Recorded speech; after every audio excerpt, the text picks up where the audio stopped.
Agane, presenze sovrannaturali, spiriti dei boschi che vivono in prossimità dei fiumi e delle sorgenti, legate al culto delle acque, del femminino e della fertilità.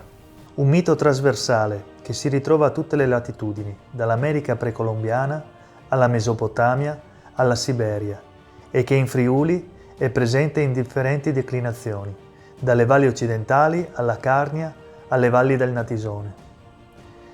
Di solito nella tradizione orale e nella letteratura più recente sono rappresentate come donne bellissime, visioni che appaiono furtive tra le acque più limpide, tra il muschio e le felci delle sponde, all'ombra di alberi secolari, a volte gentili, a volte dispettose nei loro furtivi rapporti con gli umani.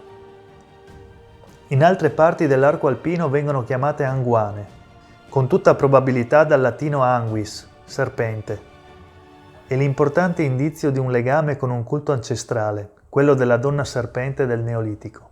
Il rettile, che periodicamente cambia pelle, è il simbolo della vita che si rinnova, della rinascita eterna, dell'immortalità. Il suo veleno uccide, ma può anche guarire. Un'ambiguità che unisce la vita e la morte e completa il ciclo vitale.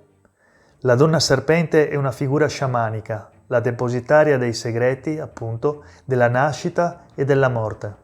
Nei culti animisti di origine celtica, in ogni fiume, torrente o rivolo d'acqua c'è un genius loci che è sempre una presenza femminile, perché l'acqua è l'elemento che appartiene al femminino, fonte di vita che richiama il liquido amniotico in cui è immerso il feto fino alla nascita. E così ogni fiume, il cui nome risale all'epoca celtica, ha una desinenza femminile. I nostri vecchi dicono ancora la Cellina, la Meduna, la Livenza, la Piave.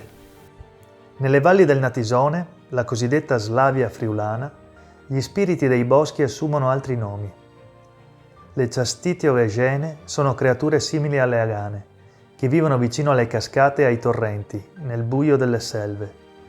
La Duia Baba è una donna anziana, ormai sterile, che conduce una vita eremitica e custodisce i segreti della terra e della natura. Un mito simile a quello della Yaga Baba di origine siberiana, figura di spicco della mitologia slava.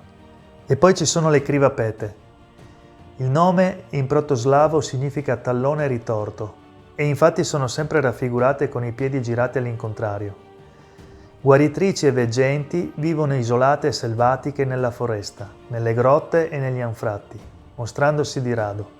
Qui il mito è probabilmente più recente e di origine meno romantica.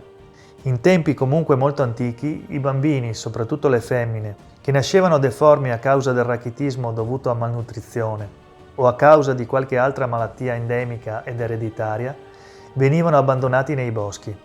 Tutte queste figure mitologiche femminili hanno una forte caratteristica che le accomuna: il loro essere particolarmente volubili ed imprevedibili, a volte benevole, a volte capricciose, a volte persino rovinose e distruttive, a seconda di come l'uomo le tratta, un po' come le acque e come le donne.